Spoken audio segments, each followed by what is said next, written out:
Perfect. Can everyone see my screen all right there? Mm-hmm. Perfect. So yeah, my name is Tegan Johnson. I'm the head of marketing here at Appimate. So yeah, at Appimate, we help market. A big part of our core value proposition is not just building products, but also being a true growth partner. So we help from every step of the way, from looking at the initial idea, validating it, working through design, and actually building it and bringing it to market. The part where I get involved is actually, once it's live, how do we actually grow the app? So one of the core tactics that I always implement is App Store optimization. So really helping you get visibility within the App Store and start getting organic installs coming in. So yeah, I've been in the mobile app space for about 6 years now. But now 2 years ago, I started my own consultancy, and around the same time, I became the head of mobile app growth here at Appimate. Working in mobile, there's many different growth levers that you can work with, from paid user acquisition, product optimization, influencers, and referrals. It is very important that all founders kind of familiarize themselves with these different growth tactics and figure out which mix makes the most sense for your individual product. Today, we'll focus primarily on App Store optimization and how you can really position yourself within the App Store to start getting some of that organic traffic coming in. So today, our kind of main agenda here is what is ASO and why it matters for you, who ASO is for and who it isn't for. ASO 101 Foundation, so kind of looking at the core ranking algorithms and how you can really use them to your advantage to start getting visibility. Real-time walkthrough, so I'll do a live demo of what my process looks like for doing keyword research, finding keywords that you can start ranking for, some best practices and pitfalls, and then we can open up to a Q&A and answer any questions that you may have.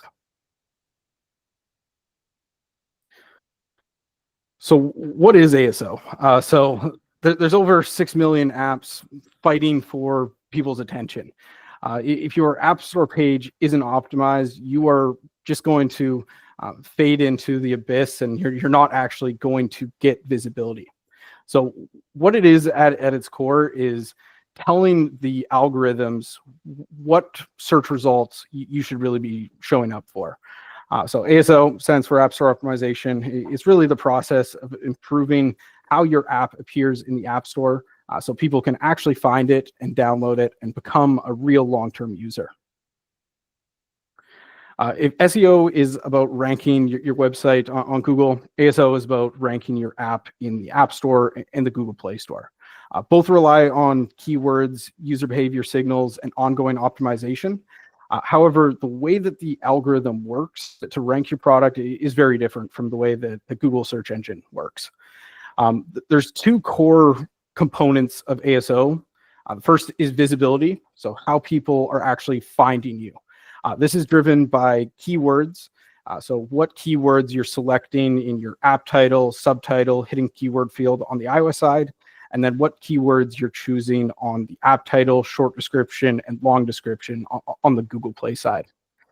Some other core factors that go into your ranking here is how many reviews you have, and how many downloads your product has. Over time, ASO gets a lot easier. You get more downloads, you get more positive ratings and reviews. That really helps boost your ranking within the system. At the very beginning, you kind of have to look at more long tail keywords, keywords that you could realistically rank within the top 10 pretty much right away. Yes, there's going to be a lot less volume for those terms, but you are going to be competing against much less competitors there. For example, if you're trying to rank for the keyword meditation, that's not going to be very easy. But mindfulness practice for professionals, that might be something that you can be the #1 app for. And really start getting at least a little bit of traffic right from the very beginning. On the conversion side, this is once people actually land on your page. How do we get them to then press the install button and start becoming a user? This is driven by a number of different factors, but really it comes down to how your App Store page looks, what your icon looks like. There's been a trend recently where a lot of people are just creating an AI-generated image and using that as their App Store icon. While you can make a decent one there, people pick up AI quite quickly, and that is the first impression that they have of you. And they may associate that with a little bit lower quality and may not even click on the app in the first place. So having a really professional, well-crafted App Store page is crucial to really improving those conversions. Some other factors that go into the conversion side is your screenshots. I'd say screenshots are the number one factor here to improve the amount of conversions that you're seeing. People really don't give you that much time in the App Store. They're making a decision within 5 to 15 seconds. So screenshots that clearly articulate the core value proposition of the app, really focusing on both features and benefits, and not overwhelming people with way too much text. You want to get right to the point and tell people they've come to the right place to solve their problems. So I'm going to quickly pause here and I will show you some live App Store pages and just kind of what a good App Store page looks like and what a page that could use a little bit of improvement looks like. So Headspace, they are kind of the top of the food chain in terms of meditation and mindfulness. So you'll notice right away just how many keywords they have here. So Headspace, of course, the branded term, they want that front and center. But then they have meditation and health. And then their subtitle, sleep, stress, anxiety, and relief. So they're really kind of filling every single available character that they have with quality keywords that are going to help them rank for some important traffic. Then kind of looking at their screenshots here, they have awards that they have. They instantly build credibility. You don't need a bunch of these awards to really build that credibility. If you have like a 5-star rating or 4.5-star rating in the App Store, you can have that right here on the very first screen to help build that instant credibility.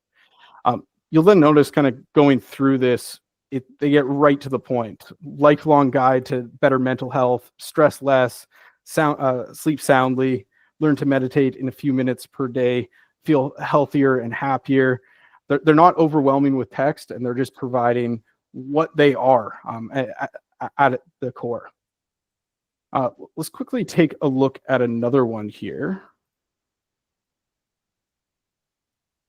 So this is an app called Float. While their screenshots are really good, they kind of have that 4.8-star rating thing that I was talking about. They are doing a good job in terms of their screenshots, getting right to the point, hitting on the core value proposition of the app. There is some room for improvement here in their title and subtitle. They are using, I'm pretty good at eyeballing it, but this is probably about like 22 characters in the app title. So you want to try to maximize that completely. You want to be using as close to the 30 characters in the app title as possible, because that is the very first place that the algorithm looks for keywords to understand how they actually want to rank you. The subtitle is the area that they could use the most improvement. They're only using, I'd say this is about 15 or 16 characters in the subtitle. So they could fit in other keywords here to start ranking for them as well.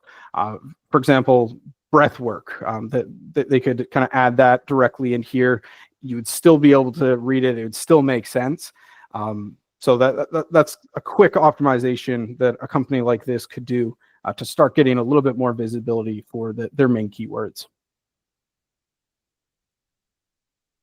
We'll come back here to the presentation.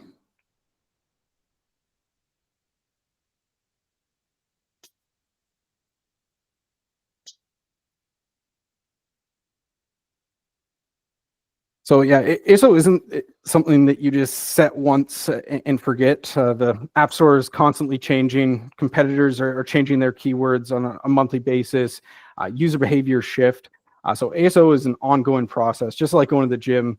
Consistency compounds the results for you. So if you're going in here just setting it once and expecting that to really hold up forever, that's just not really the way that it works. So constant updates.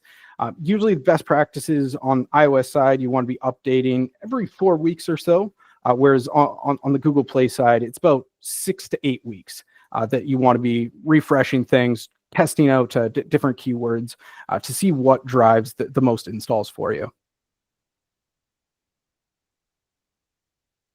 So why ASO matters. So between 65 to 70% of all app installs come directly from search within the app stores. This makes ASO the single biggest organic acquisition channel, bigger than social, web, or word of mouth. So capturing these installs is very important because if you're not capturing those installs, one of your main competitors is. So making sure to have a good ASO strategy in place from the very beginning can really maximize your organic growth, and you won't have to pay for every single install that comes in the door. That's another really big benefit of doing ASO right from the very beginning.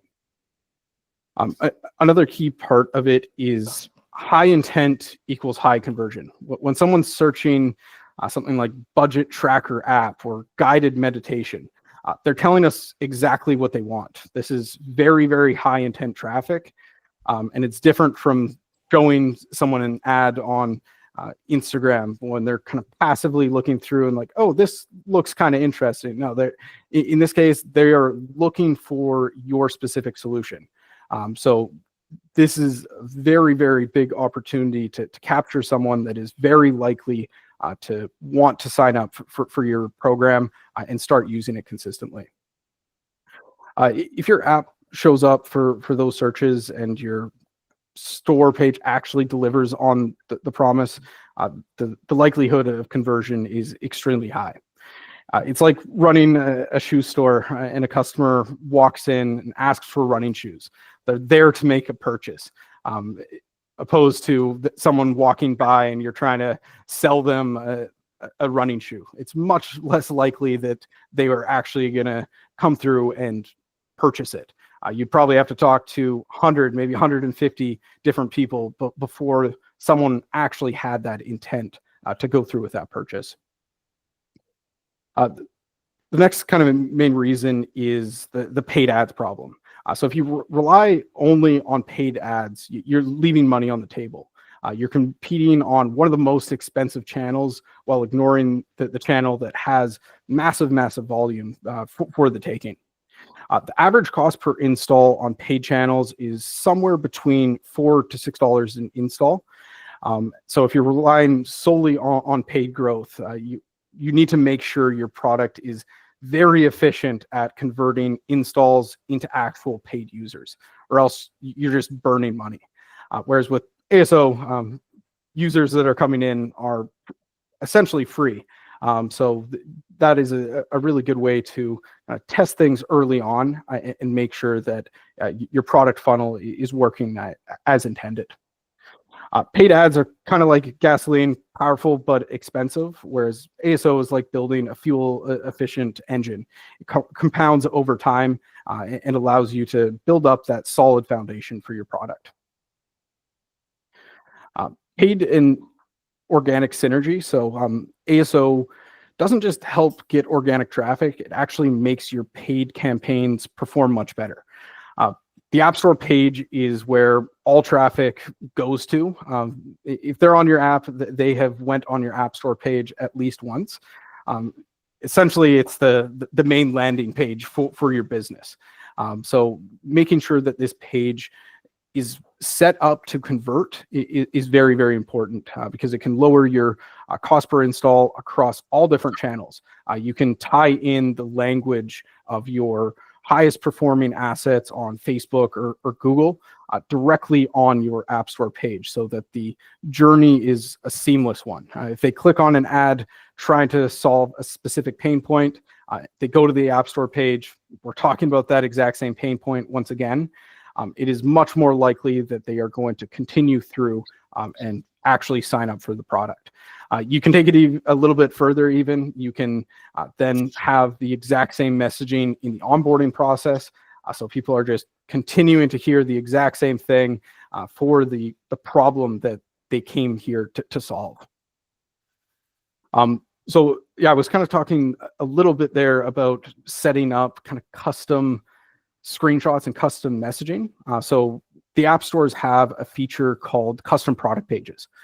So you can have different screenshots show up to different people depending on how they came into the app. So if you're running a campaign on Facebook, you can then tie that into a custom product page and have all people that clicked on your ad go to a very specific landing page with very specific copy that is targeted at them.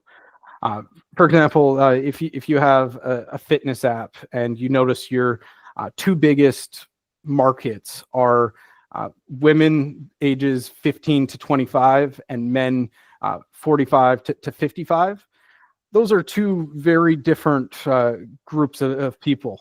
The exact same messaging, the exact same imagery is not necessarily going to resonate with those audiences.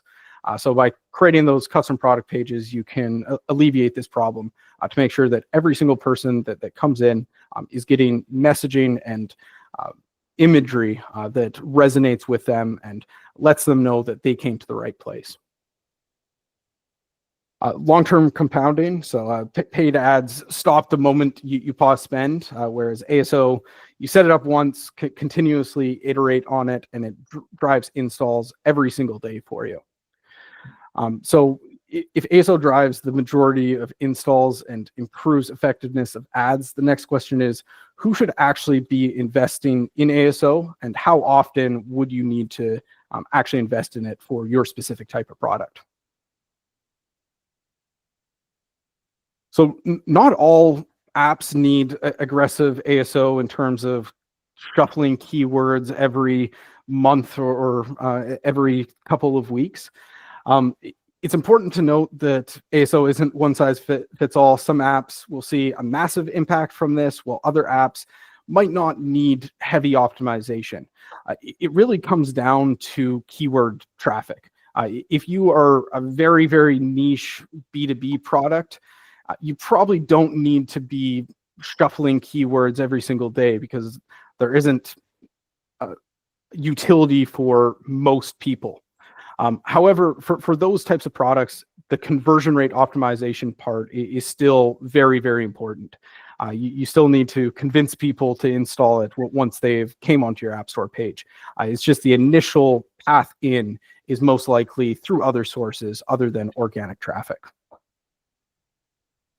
The types of apps that would see the most benefit from doing constant ASO updates is ones in competitive categories. So fitness, finance, travel, gaming, categories where there's thousands of other apps trying to fight for kind of similar keywords. Without ASO, you'll get buried. Well, with ASO, you can carve out visibility and carve out specific keywords that are going to then drive installs for you over time. Startups and lean teams, this is a very, very big kind of market for optimizing ASO. ASO is one of the cheapest growth levers that you can invest in. For teams without big budgets, ASO can drive installs at a fraction of the cost of paid UA campaigns.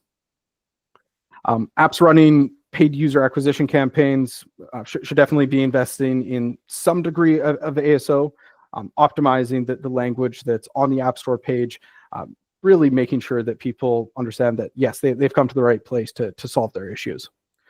And then global and multi-market apps. So what you can do within the App Store is you can localize experiences based off what country someone is installing the app from. So if you're running an app and you notice that you're getting a lot of installs from France, you can then do keyword optimization in France, translate everything, and really capture the search intent of what people are searching up within that market. It's very unlikely that someone in France would be searching up fitness apps in English. They would be using French for that. So making sure that you're aligning with what the search trends are within the specific countries that you're targeting. If you're then kind of taking it to the next level, you can then optimize all the screenshots as well. Asia in particular is very different in terms of the types of creatives that will convert well. I've done quite a few campaigns, and Japan, Korea, and China, you pretty much need a completely different art style in order to drive conversions. So it's important to understand the norms and the way that the consumers in each of those markets that are important for your business really expect products to be presented within the App Store. Another kind of core group of apps that this is important for is apps that are solving a very specific problem. So people are actively searching for. So budgeting, sleep, language learning, anything that people would actually search up within the App Store. That's when ASO is a very important piece. You can also do a lot of keyword research kind of before you even actually build out a product. If you want to understand the search intent, you can use some of the tools that I'll get into here in a few minutes to understand, is there people searching up these keywords, or will I be creating a market here and need to invest in other channels like paid ads in order to really start the snowball going down the hill. And then, yeah, so some of the types of apps that may get a little bit less benefit from it is niche apps with very tiny keyword volume. There was this one AI app that I was working with. It was a crypto app. It's like a trading bot. And there just really isn't any high intent keywords that people are regularly searching up. We have gotten some success around just general crypto terms, and we started seeing some installs there. But if there isn't high intent, people actually searching up a problem and finding it, you won't get as many kind of organic installs directly from that. And you will likely need to kind of look into some other growth activities to start driving a lot of installs.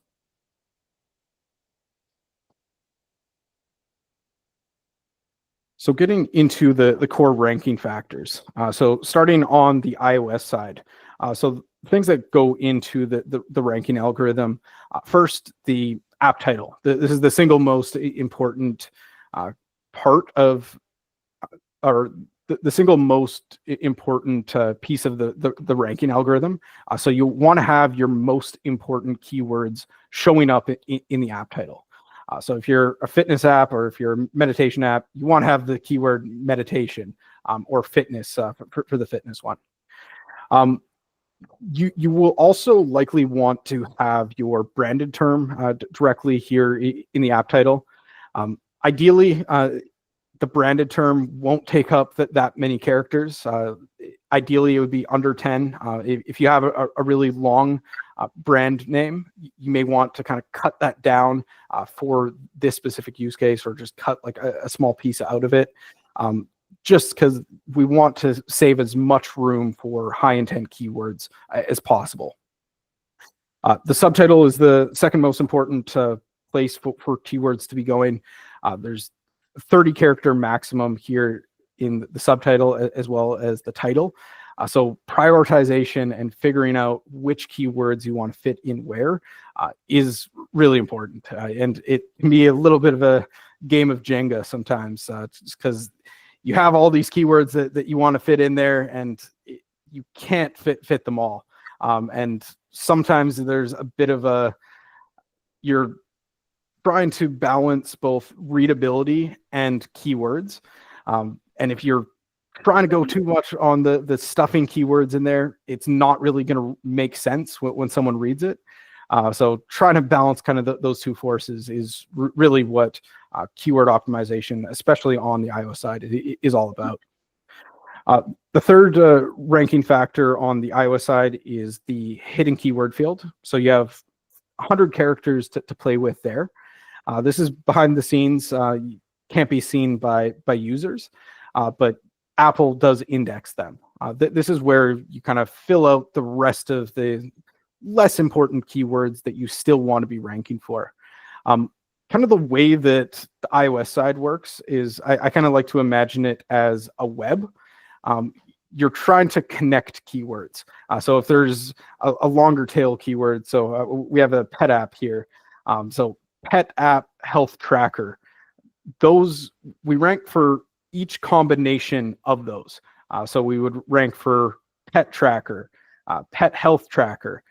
So we want to try to make as many combinations as possible. So the hidden keyword field is where we can kind of fill in the gaps and find more combinations for those keywords. The description is another less important part for the iOS side. It is not indexed. It doesn't really have any impact on the keyword rankings. It's more just for people that want a little bit more information about your app. I would say probably 2% of people would actually read it, maybe even less than that. So it is important in terms of kind of clearly articulating what you're all about. And if someone is the type of person that they want to read as much information as possible, delivering that information for those people can be a good thing to do. The other part of this is the creatives. While creatives are not a ranking factor in the ranking algorithm and in terms of what keywords you be showing up for, it is very important from the conversion rate optimization standpoint. The other things that the algorithm will look at is the ratings and reviews. So how many ratings does your app have? How many reviews does it have? Early on, when you're just getting started, trying to get as many 5-star ratings as possible is super important. So if you can even just send the app to your personal network, get people to download it, use it a little bit first, and then go into the App Store, give a 5-star rating, that can help you kind of get out of the basement. People never like being the very first person to do anything. So the more 5-star ratings that you can get, the more social proof that you can build, that can really help move things along for you. Actually, before I move on, the final thing that the App Store looks at is your downloads. So how many downloads you have, and what your download velocity is. So how often you will actually be getting those downloads. Did you get 10,000 downloads 3 years ago? That's going to matter a lot less than 10,000 downloads over the last 2-3 months. So that's the other thing that the algorithms are really going to be taking a close look at. On the Google Play side, the core parts of the ranking algorithm here is the app title. Once again, 30-character max in the app title. And instead of the subtitle, there's a short description. You get a little bit more character space here to work with. You have 80 characters. And then the long description. So you have 4,000 total characters to play with in the long description. And when I'm saying characters, it is letters, spaces, punctuation, pretty much anything you would actually be typing in. So it can be quite difficult to actually be able to prioritize and figure out what words should go in, and you need to really think about every single word that you actually put in any of these places, because it all factors into how well you'll be able to rank for different combinations of keywords. Once again, the ratings and reviews are a big part of their ranking algorithm, and they are looking at the creatives in the same way. So screenshots and icons, important for conversions, not really important for your actual keyword rankings and how often you'd actually be showing up. Another part of the Google algorithm that's a little bit different is they are looking a little bit more at quality metrics of the app itself. So do you have low uninstall rates? Do you have high retention rates? If you do, you'll kind of get boosted by their internal algorithm. Also quality signals like crash free or fast load times. This also factors in with the Google algorithm. So the product working properly and starting to actually work and not crash is super important on the Google Play side. The iOS side does look at that a little bit, but it's a little bit more indirectly. It's a bit more just through the uninstall rates. They try to have as high quality as possible, but there's still a lot of low quality apps that get in there, and they try to deprioritize them as much as possible. So just a quick summary on kind of the core ranking algorithm here. So iOS, app title, subtitle, hidden keyword field; Google Play, title, short description, and long description. And one piece that I didn't go into before is probably the most important thing is iOS, you only want a keyword showing up a single time between your app title, subtitle, and hidden keyword field. Whereas on the Google Play side, it's all about keyword density. So you want to repeat your main keywords as many times as possible to tell Google what is important for your specific app. Really, the Google search engine, it's built upon the Google search engine, so it's a lot more complex. Whereas the iOS version, it's a very simple algorithm that Apple created close to 20 years ago now and has not updated that significantly. So that they are a lot more simplistic with what you can do to actually be ranking. So looking at the App Store kind of funnel stages and tying the specific factors that go into the rankings and where they really matter. So at the top of the funnel, in terms of impressions. So impressions is where users first see your app. So this is going to be in search results, browse, top charts, or through Google ads or Apple ads. So the key factors here that can improve your conversion rates: the app title, your keywords. This ensures that you're going to rank for the relevant queries and actually show up to even get an impression in the first place. Icons are very important in this stage as well. If you have an eye-catching icon, as people are just kind of scrolling through the list of a bunch of different apps, they may kind of look at that and want to find out a little bit more information. So the icon is very important from the impressions into App Store page views.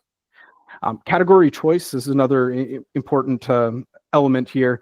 This affects your overall exposure. If you choose a category with thousands upon thousands of other apps, it can be a little bit more difficult to then start ranking high on the category charts. The last thing that's important in the impression stage of the funnel is your screenshots, specifically the first 3 screenshots on the iOS side. These 3 are actually pulled both for kind of general search results as well as if you're running any Apple search ads. So making sure that those 3 have a bit of a standalone narrative and it explains what your app is all about very succinctly can help improve the conversion rate from impression into App Store page view. So some general optimization actions that you can take at this stage is doing keyword research and keeping your metadata updated. Test icons and clarity, or for clarity and distinctiveness. You don't want to just look exactly the same as every other single app in your space. So making sure that your icon is eye-catching and is actually driving a little bit of interest at the top of funnel. At the page view stage, this is where we're really trying to convince people to install the app. So screenshots and a preview video are kind of your main storytelling assets to explain what you're all about and why people should install your app, why people should give attention to your product. The subtitle and short description, and then the feature graphic. These are the feature graphic that's on Google Play only. These are some other things that people will be looking at when kind of making this decision on if they want to install it or if they want to go back to the main menu and try to find something else. So as I was saying earlier, you really don't have that much time to convince someone to install your app. So being very succinct with your information, cutting it down to the most important elements is very important at this stage. You don't want people to have to read paragraphs upon paragraphs to understand what you're all about. Ideally, people will understand your core value proposition after they just read the app title, subtitle, and the first couple of screenshots. It should only take people 5 seconds or so to understand what you're all about and help them make the right snap decision to actually install instead of going back to look for something else. And then at the install stage, this is where people actually take action to press the install button. So ratings and reviews, this is another really important part of this stage.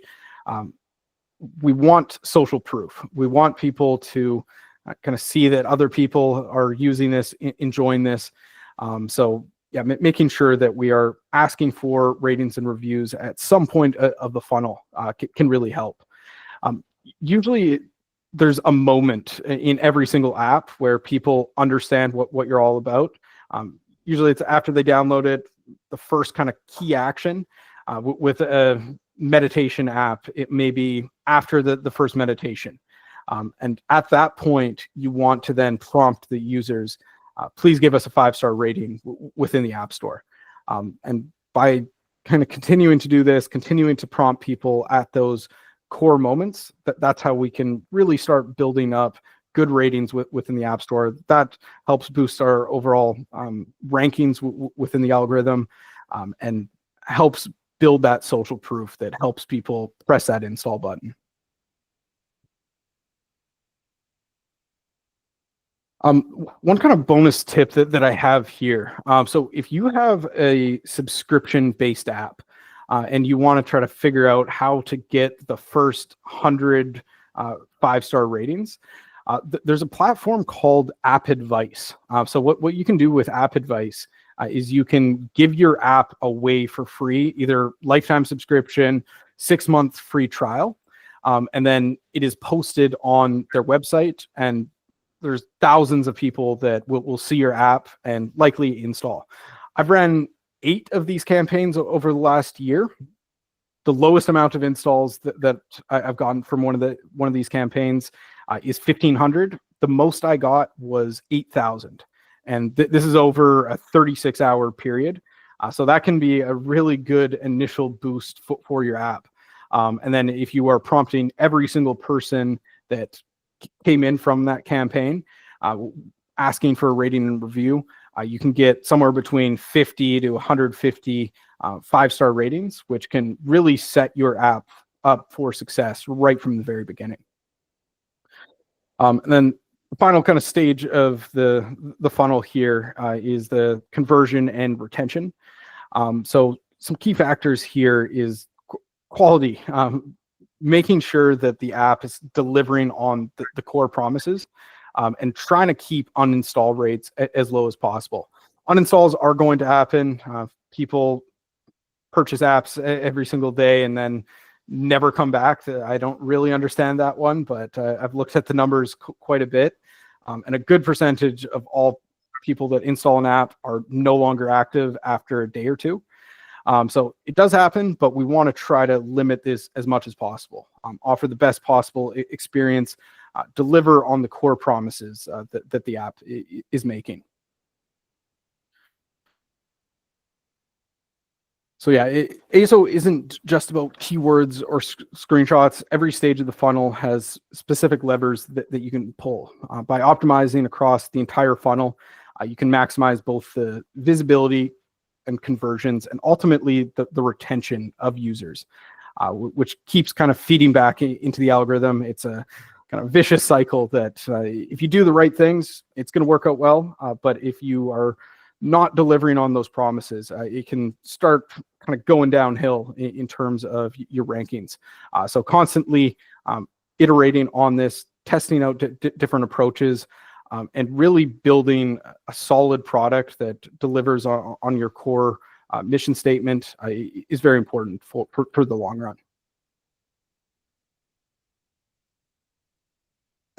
So oh, this is, for some reason, all of my images here is not showing, but I know which ones are here. So how you actually do a lot of this is through a couple of different tools. So the first kind of category of tools that will be needed for App Store optimization is the keyword research and tracking tools. So the first one is AppTweak.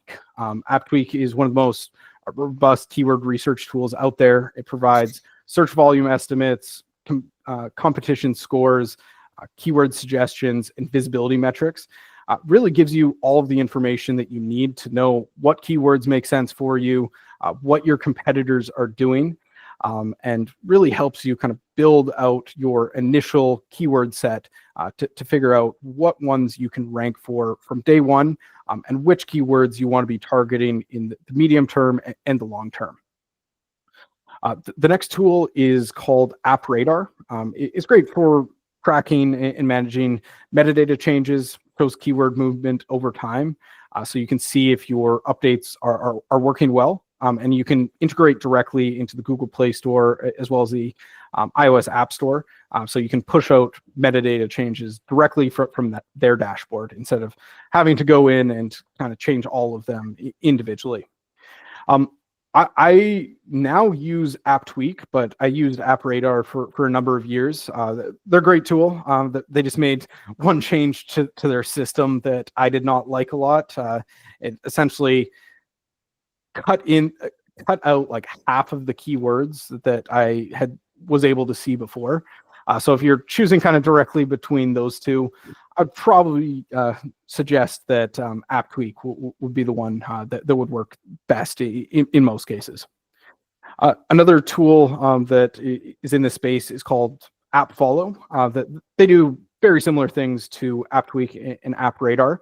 However, they do focus a lot on review monitoring and allows you to kind of set up custom responses to reviews so that you're constantly managing that piece, which is a very important component here. If you are getting negative reviews, if you're getting positive reviews, as kind of the founder, personally responding to each and every one of them can really help build a good foundation for your app. If it's a negative one, there's a good chance that person will then go back and make that a positive one in the future. If there's a bug that they were experiencing and you just tell them, thank you for bringing this to our attention. Our team is going to put out an update within the next day or two. That person will feel much happier about your product and really turn their perception around. Final keyword research and tracking tool is called Mobile Action. So it focuses on competitive benchmarking. Really, their difference is it's a little bit more of a data tool. So there's a lot more competitive intelligence that they have ad intelligence as well. They do the ASO keyword part, but it's kind of a side element of their platform.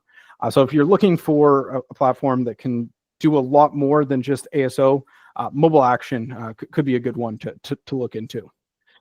There is a lot of other tools as well, but these are just kind of the core ones that a lot of people like myself are actually using.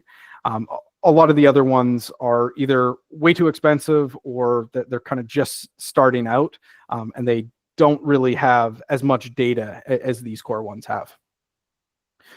The next major category of tools to use is for creative testing and CRO.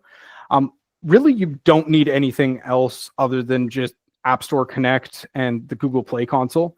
You can set up experiments directly there. So you can test out different screenshots, test out different icons to see what impact that those tests have on your conversion rates. I always suggest having an A/B test going at any given time because it's just free optimization. If you can get 2-3% better conversion rates by running a test, that is something that is very valuable. And yeah, small incremental adjustments can have massive returns for you over the long run. The final area of tools is around tracking and analytics. So these are the tools that you would use to really figure out the impact in terms of revenue that these adjustments are having. So the first tool is Apps Flyer.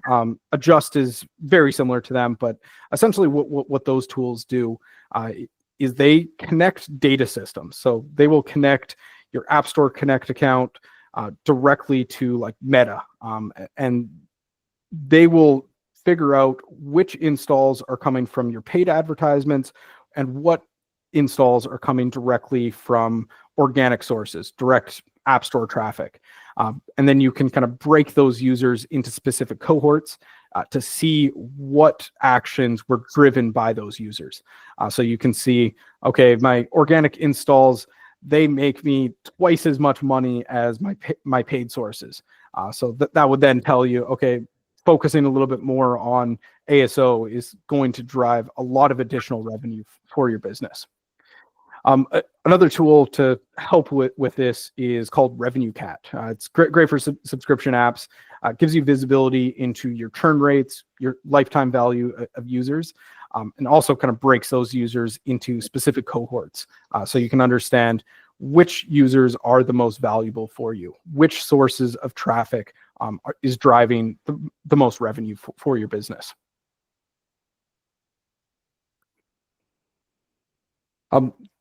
I've touched on this a little bit, but conversion rate optimization is definitely the most important part for a lot of apps. If you're not going to get organic traffic from the App Store, you will have people finding your App Store page. You will have ads running. People will be going on that App Store page. So making sure that we are improving the conversion rates is vital for the long-term success of your product. The icon is your first impression in a lot of cases. So making sure that it is clear, simple, and recognizable in its small size. And constantly A/B testing this can really help improve the amount of impressions and users that ultimately your app will receive.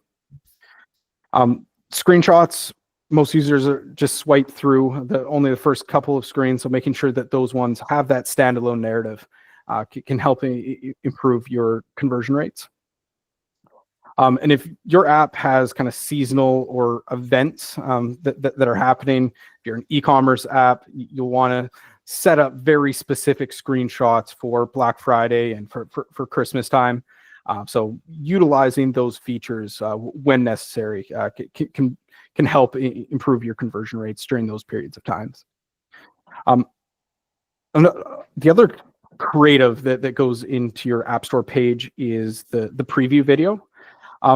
This can improve installs if it's done well. However, I've seen it in previous campaigns that I've run. Sometimes it actually decreases the conversion rate.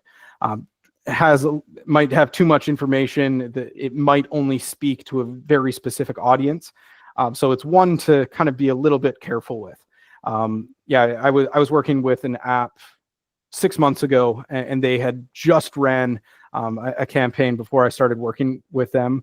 So I got all of the data there, and they went from a 20% conversion rate down to a 12% conversion rate. And the only change that they had was that preview video. So it's something to consider if your product is visual and you kind of want to showcase the power of it. It can definitely help. But in some cases, it can reduce that conversion rate. Another piece of that is the App Store or the iOS side. It only can show in-app footage. So if your product is still kind of not stable, you're still making significant changes to the UI UX, you're going to be constantly in a cycle of changing that preview video every couple of months. So probably hold off on the preview video until the product is stable. You really know who your audience is and what type of messaging is going to resonate with them.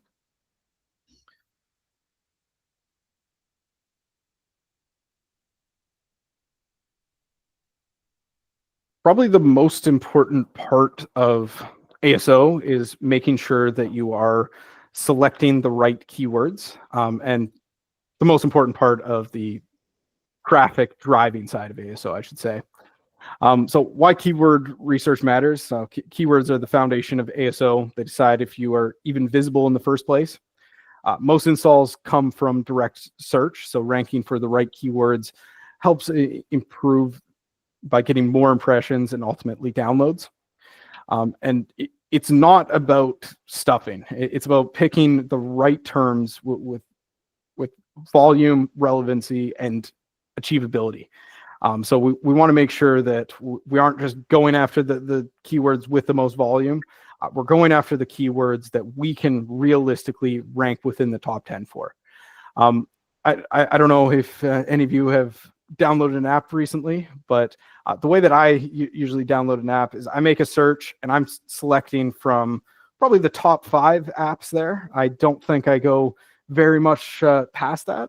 So we want to find the keywords that we can actually rank very highly within the top 5, ideally number 1. That's really what we're after with these ASO optimizations. So the 3 kind of keyword pillars is relevancy. Does the keyword actually match your app's core features? Or is it just kind of relevant? I'll go back to that crypto example that I was talking about before. We went after Bitcoin, but it wasn't really about Bitcoin. It was more about creating Bitcoin and having an automated system. So the relevancy was not quite there. Yes, we got rankings, but we weren't able to then drive the right installs. So finding the keywords that actually have buying intent is very, very important here. Search volume, are enough people actually searching for this specific keyword? And then difficulty and competition. Can we realistically rank for that specific term? And the best keywords, they kind of live in the overlap of these 3 core factors. The main types of keywords that we can go after, one is branded. So things like Com or Spotify. You want to rank for your own brand, but they do have a lot of restrictions around putting these brand names in your metadata. So if you are putting your competitors' terms in your subtitle or your hidden keyword field, the app stores really frown upon that, and they may not let you push out that update. And if you continue to do that over time, they may even threaten to take your app down as a whole. So you're better off just kind of leaving that to the side and not using your competitors' branded terms in your metadata. Then there's the generic core terms like meditation app or budget tracker. So these are high volume, high competition terms. And then there's feature-based, so sleep sounds or expense categories. These highlight specific features. And this is where we really want to focus a lot of our efforts on, making sure that the keywords we're targeting are aligned with our core features. And then there's the long tail keywords. So for example, guided meditation for anxiety or budget tracker for students. Low volume, but higher intent and much less competition going after those terms. Another important part of keyword research is understanding your competition. So what competitors are doing. Really, competitors do a lot of the work for you. You can use some of the tools that I was talking about before to see what they're ranking for, what they're not ranking for, to really carve out the opportunities for you to rank within the App Store. And then continual and iterative testing. So keyword research isn't a one-time thing. Search trends change over time. Competitors move, they change their metadata. So we want to make sure that we are keeping aligned with these trends and adjusting our strategy as we move forward. A bonus tip here. So now that you have all your keywords prepared, you can then take all of the keywords that you've identified within the Apple Store and input them into Apple Search Ads.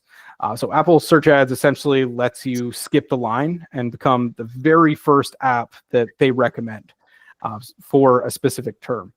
So it's usually the first channel that I recommend anyone to start running ads on. The reason for that is you can actually launch those campaigns at a fairly low ad spend budget. I've seen success at as low as $10 a day for those campaigns. Whereas if you're running campaigns on Facebook or Google, typically the minimum viable budget there is about $100 a day to really have the campaign starting to work well. An additional benefit of Apple Search Ads is you don't need to produce any additional ad creative. You can just use the first 3 screenshots that you have already live in your App Store, and those are the creatives that people would see.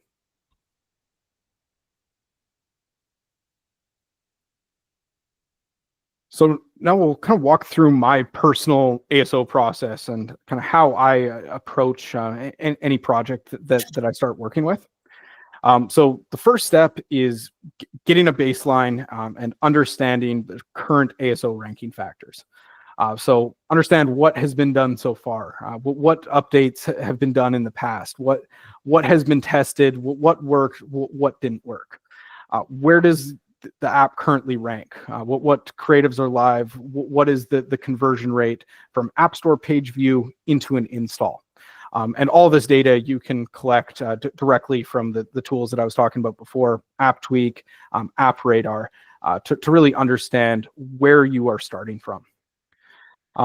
And then kind of looking at your current metadata, so reviewing the keywords that you have in your title, subtitle, hidden keyword field on the iOS side, and then on Google Play side, your title, short description, and long description. Some common mistakes that I see when I'm doing this auditing is wasted space on the iOS side. So what people typically do in the hidden keyword field, for example, is they either put spaces in between terms or they are putting entire search terms directly in that field. What you want to do is you want to have individual terms and then comma, no space. So going back to the meditation example, some terms that you would want to put in the hidden keyword field is meditate, comma, no space, mindful, comma, no space. That way you can really maximize the amount of characters that you can use there. Typically, if I'm just starting with a new client and they've been kind of making some of those small errors, we can usually fit 1 to 2 full new keywords in there, which gives us a lot more opportunity to then be ranking for more relevant searches. Once I do this initial audit and get the baseline, understand where we currently stand, this is when I start the competitor research.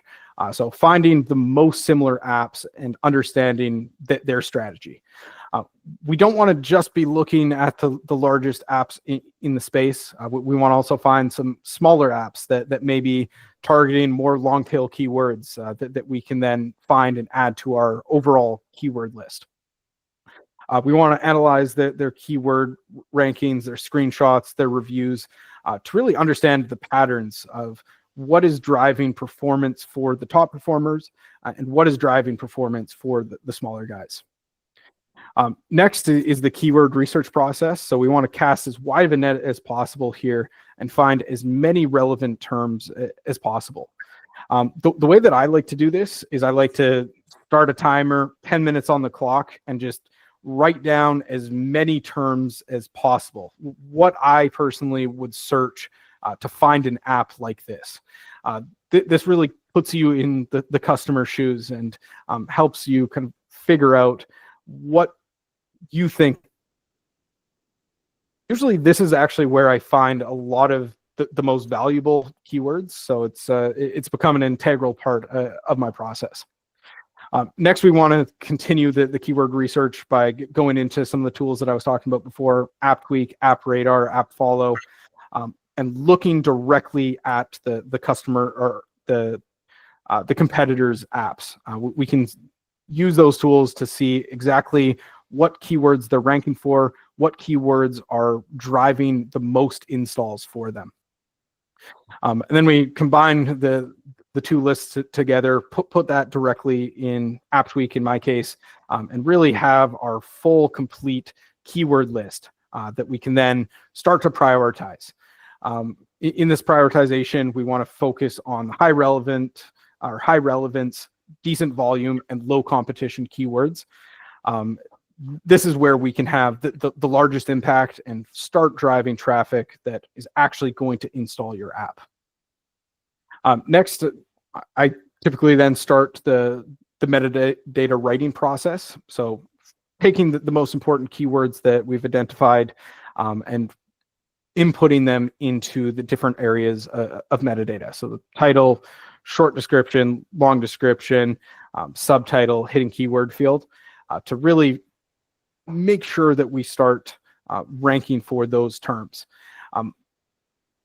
In the keyword research process, I usually identify somewhere between 500 to 1,000 total terms. And in the writing metadata stage, I'm bringing that down to about 50 to 100 keywords. So it's really narrowing our focus here now to find the highest opportunities. And then finally, we push out the update. So we set up the creative A/B tests and push out the update. And we continuously monitor to see what impacts happened after we pushed out that update.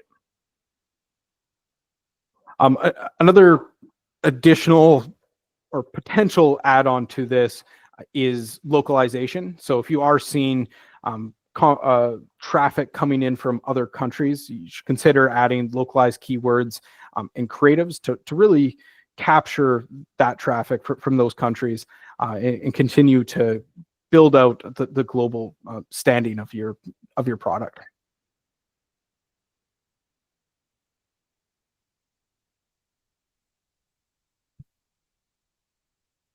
So I skipped over a little bit here because I know we're about 7 minutes over time, but yeah, I just wanted to open it up for any questions to see if I can help clarify anything for you.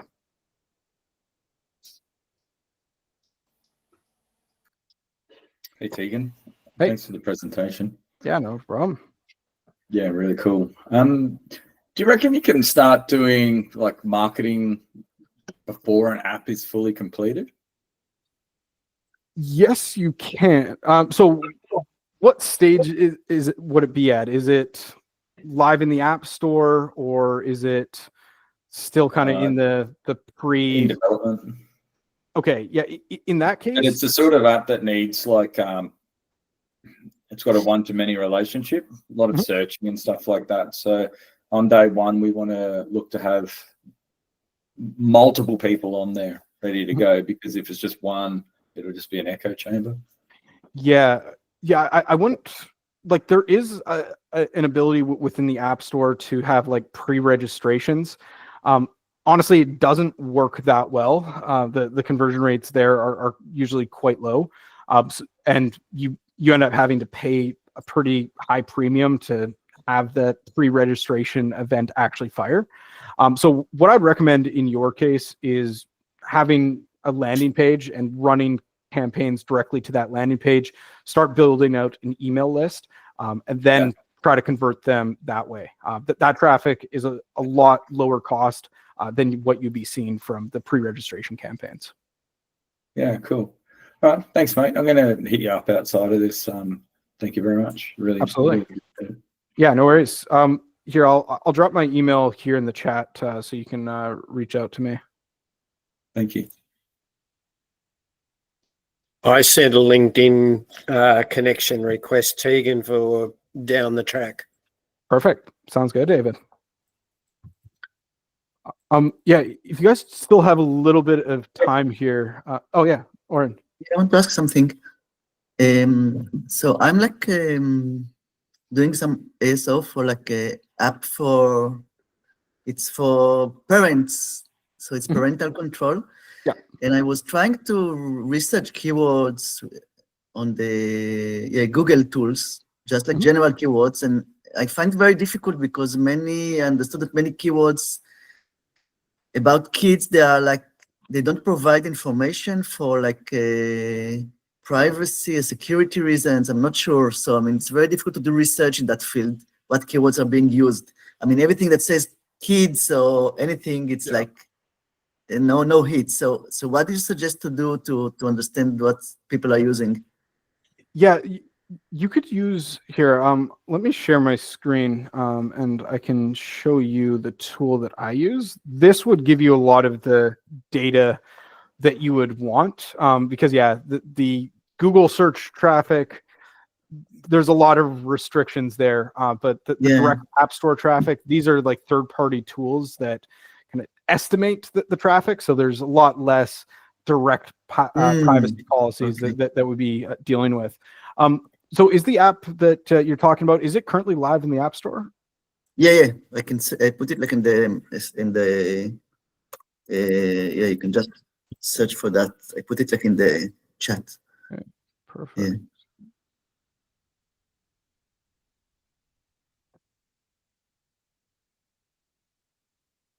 Yeah, that's the first one. Yeah. This one here. Is it just on? Yeah. Oh, it's on both. It's Play Store. Okay, perfect. Yeah, I'll start in the Google Play side. Okay.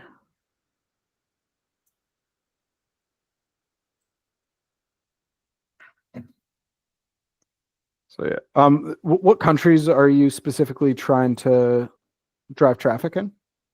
Yeah, all the English-speaking countries. Okay. Most perfect. of the. Sounds good. So yeah, I will focus on United States for now. Then, do you have any kind of key competitors? I can just look up. Custodio. I can put it so you can. Okay. Yeah, I see this R-Packed one. Yeah, but Custodio is the big one. Okay. So you put like your app and competitors. Okay. Yeah, absolutely. So anyway, if we're working with with terms with children, so specific, you really recommend like these tools, for the third-party tools. Specifically for that, because the information from Google will be limited. Okay. Yeah, absolutely. So yeah, I'm just starting with a couple of a couple of them there. That should give us enough. I think there was 6 or so. So yeah, we can now see all of the keywords that they are ranking for. So this tab here, this is the ones that they have in their title, subtitle. Okay, we want to go. This is the first place I look, the top installs. So this is the total, the keywords that the competitors are driving the most traffic from. or Okay. the most installs from. So I'm just going to analyze all just to make it quick here.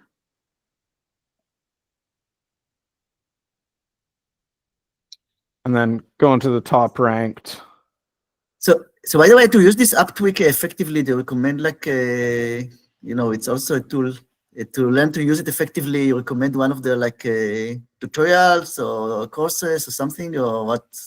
Yeah, yeah, you can definitely do some courses that they have, kind of some of their academy stuff. They have some blogs. Yeah, their pricing tiers are kind of a bit all over the place. Like that they have like a $99 a month one is kind of their base one.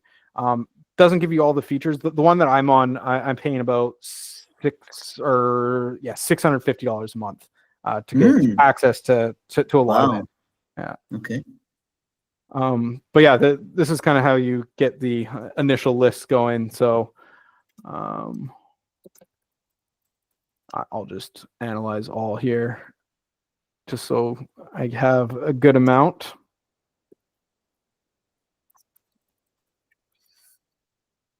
So yeah, I already have 255 keywords that you can look at.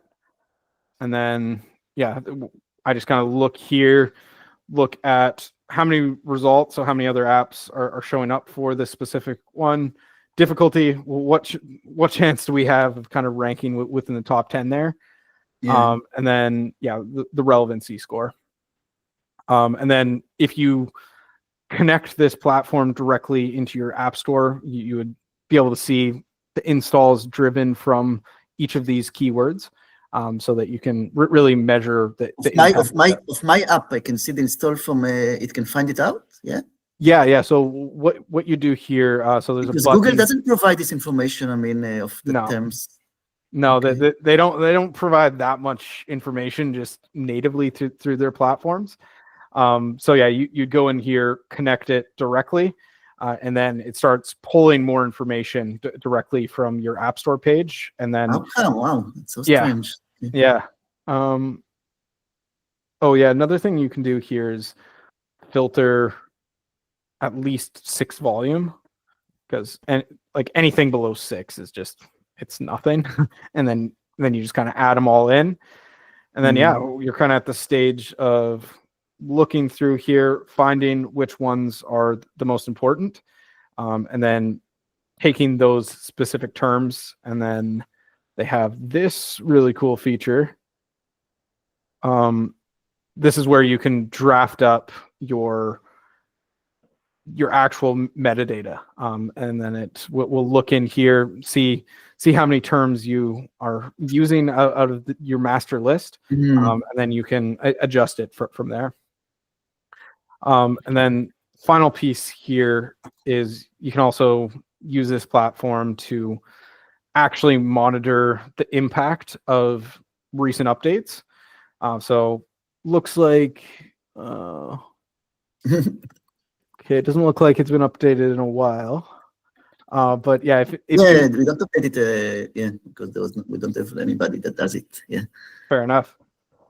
Yeah, but pretty much if there was an update somewhere here, it would show a line like this, so that you're like, okay, I updated it on August 11th, and then all of these numbers were going right up. You can really understand the impact of each of these updates directly through a platform like this. Well, okay, so I'll start. I guess using these tools to catch up. Absolutely. Okay. Okay. And if I want to invest in that, do you recommend? Are there any courses or something if I want to really specialize a bit more about like ASO? There is some courses. With AppTweak specifically, I believe you have to be on one of their higher tiers, and then they give you kind of access to their course portfolio. Okay. Yeah, like I'd be happy to also kind of do some like consulting sessions with you, and I can kind of walk you through this a little bit deeper, and kind of help you set it up. Or if you prefer, I could kind of manage it for you. It's really up to you on kind of the. I'll be in touch also to know. I mean, what's like okay.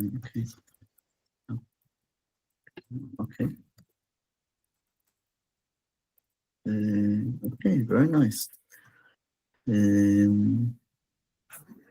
Yeah, it's very interesting field. I mean, in general, Yeah. especially because they manage it like Google and Apple in like very, yeah, ways that you're not, yeah.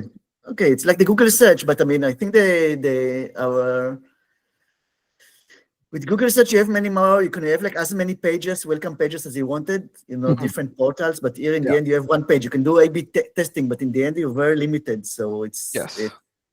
it's like in academia. I was many years in academia. You actually need to summarize and decide what's the most important to put it in an abstract, in a sense.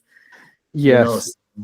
Yeah. You're in the App Store. You're very, very, very limited. It's prioritization is the name of the game here. Yeah. You can't test everything at once, so it can be difficult to cut it down to Yeah. what is the most important there.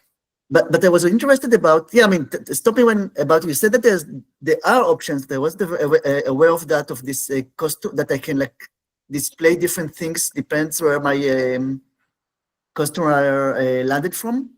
Yes. Like, Yeah. so which how do I get to this? It's like in the Apple Store or the Google Play? Yeah. The Apple Store has here, let me see. That would be actually very useful. Yeah. Let me just log into my App Store Connect and I can show you exactly where it is.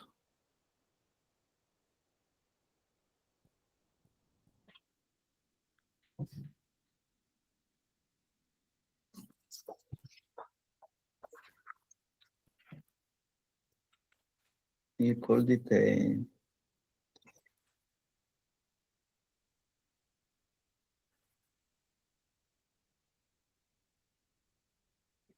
custom product page, right? That's what you said? Yeah.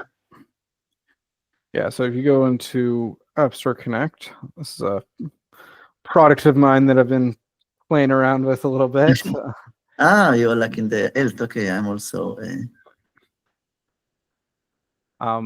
So yeah, there's custom product pages here. So you come in here, and yeah, you create different screenshots or promo text, and then it will generate a unique link so that you can tie that back to a single campaign. That's if people come from a campaign. I mean, not from like it depends. I thought it's like it depends on the keyword they searched. So you say it's like from external direct links into the App Store. Yeah, it's direct links. So Okay. you can't use custom product pages for like individual keywords that you're ranking. However, you can do it through Apple search ads. So if you're setting up a certain campaign and there's certain Okay. keywords that you want to be bidding on, you can then tie that campaign directly into custom product pages. So that, Cool. Okay. Okay. and then this feature here is the product page optimization. So this is the A/B testing. So if you want to run different screenshots to see which one has a higher conversion rate, this is where you would set all that up. Okay. To custom. So the Apple search ads. Okay. And if I want to speed up with this Apple search ads again, the same question: do you recommend a specific training or something, or for Apple? For Apple search ads, like it takes a lot of time in terms of like, you need to constantly be watching it, and it's not always worth the amount of time that's required. So this is like, just because like, you need to be shuffling the bids daily. So this is a platform that I would recommend to help optimize it. So essentially what this platform does is it will... Which one is that? It's searchadsoptimization.com. Search. Okay, so it's a platform, a separate one. Okay, search ads. Yeah, I just threw it in the chat as well. .com. Okay. Wow, thank you so much. Yeah, no problem. So yeah, essentially what this platform does is it hooks into your App Store, Apple Search Ads account, and then you would hook it into like Apps Flyer or Adjust or Revenue Cat. and then it ties revenue directly to a specific keyword, and then it will automatically adjust your bidding from there. So it will only scale up keywords that are has a positive ROAS, and if there's a keyword that you're never getting any money from, it's going to drop your bid down. So this is a platform that really helps streamline everything and adjust bids enough to actually be able to drive good results. Okay. What were you mentioned, like these tools that tool that track, like you said I can tie it, like the search optimization to. You mentioned a few tools I can tie it to. It's like the revenue tracking or something, you said? Yes. So Revenue Cat. That's the revenue tracking one, and then Revenue Cat. It's Revenue Catch, right? Yeah. Okay. Okay. Yeah. And then the other ones that I was talking about was Apps Flyer or Adjust. So mobile measurement partners, and they are critical if you're running ads on any other channels on like Facebook or Google. That essentially allows you to pass specific event data back to those platforms and then be able to optimize for subscription starts or trial start.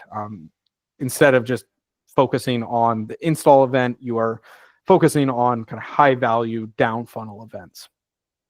Okay. There is some, there's a lot of special considerations with a kids app.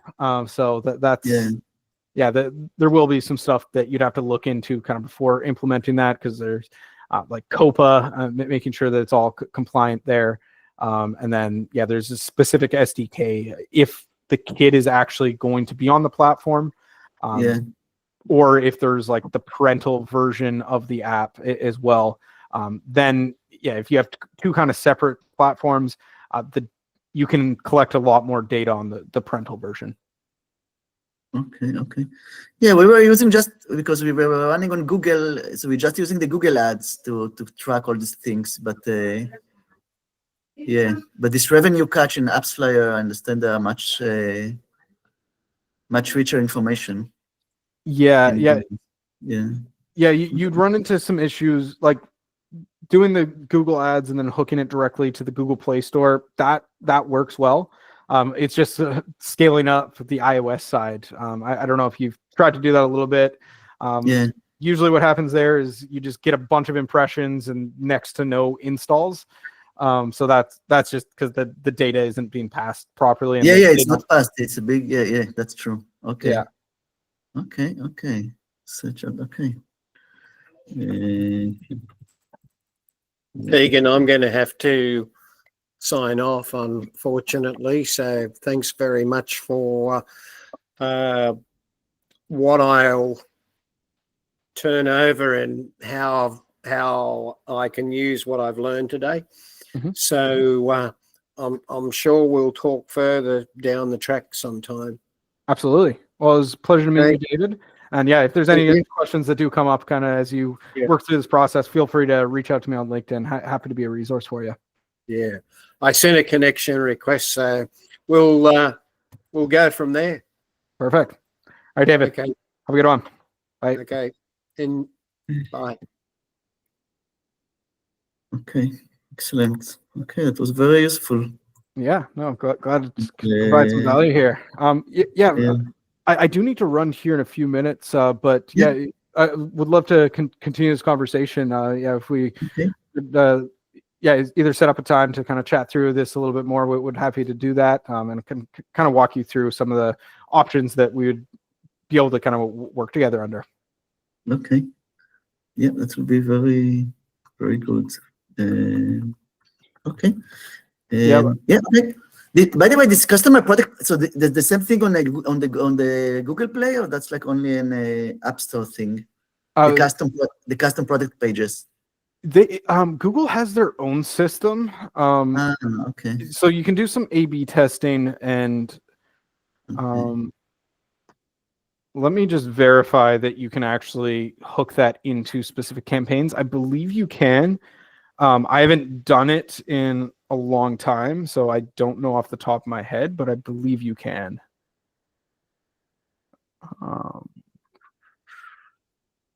Okay.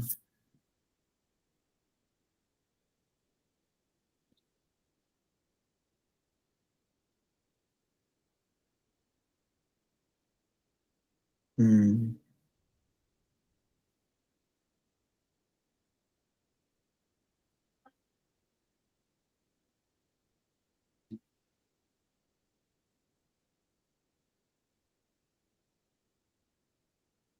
Yeah, you can. So yeah, you go in. Here, let me show you.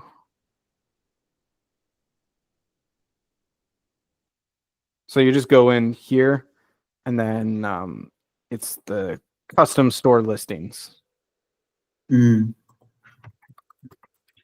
and then yeah, you create custom store listing there. Wow. Okay. Okay.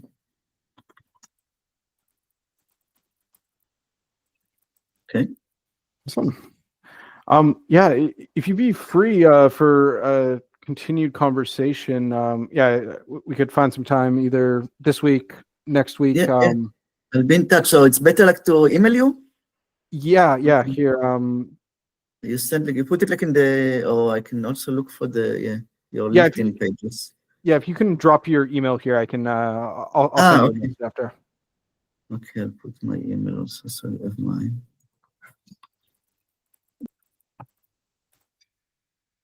Yeah. Oh, yeah. This one. Perfect. Tegan Johnson. Okay. Where are you? What time zone are you based in? Yeah, I'm in Melbourne. Okay, awesome. And you? I'm actually in Vancouver, Canada. In Vancouver, Canada. Yeah. Okay, but it's so you're working for this Appomet? Yeah. I run their marketing department. So yeah. So I thought they're like Australian, no? Yeah, they are Australian. I work remotely from Vancouver. So yeah. Okay. Yeah. So what time is it now? It's 8:30 p.m. So there's Wow, that's crazy. Okay. Yeah, I I'm in didn't the realize past. it.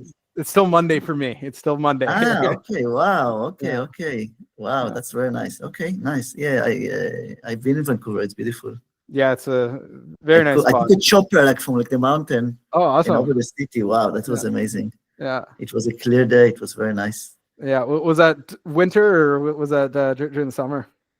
No, I think summer. Okay. Awesome. Yeah, it was very nice. Yeah. So it's a beautiful place. So how did you get to work for them? Just like by accident or? Yeah, I met the founder of Barath. Yeah, we were put in touch by a mutual contact, and I was leaving the previous role I was at and kind of starting my own consultancy. So I was at that stage, and I was like, yeah, absolutely, would love to work with the team. And then yeah, I really like the way that Appmate works. It's really aligning kind of every stage of the funnel. A lot of app developers, they're just focused on going from A to B, whereas Appmate is really focused on kind of the holistic view, because it's not as simple as just build product, ship it. So there's a lot more intricacies that go into it than just that. So Appmate's a place where aligns a lot of different skill sets and brings kind of everyone into a room and gets their input into projects. So I really like that philosophy. So yeah, I've been working with them for 2 years now. Wow. Okay. And your focus is on ASO? My focus is kind of mobile growth marketing. ASO is one of the levers that I focused on. But yeah, my philosophy is the right strategy with the right product. ASO can work really great in some cases. Other cases, it's not really going to move the needle that much. So looking at the individual product, figuring out which strategy makes the most sense to invest in, and then really focusing on optimizing that one channel. Either paid ads, organic social, app store optimization, and taking from there. And then product is always forefront, making sure the product is being tested and iterated upon to make sure that you're delivering on the core value proposition.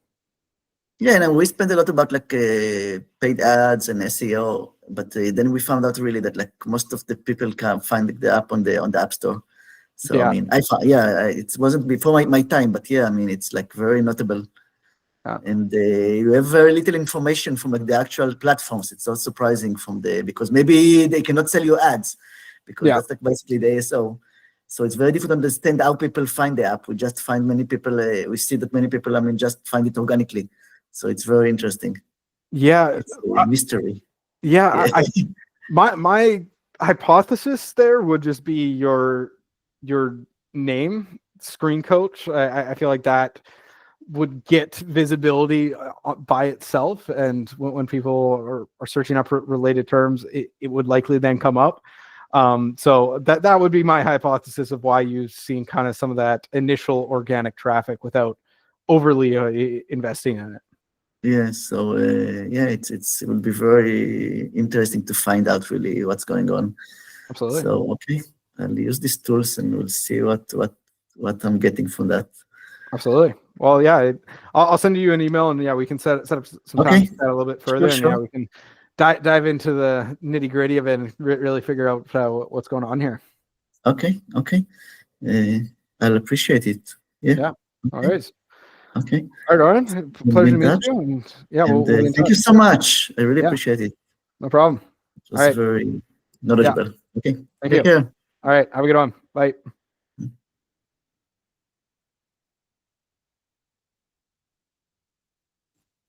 Mhm.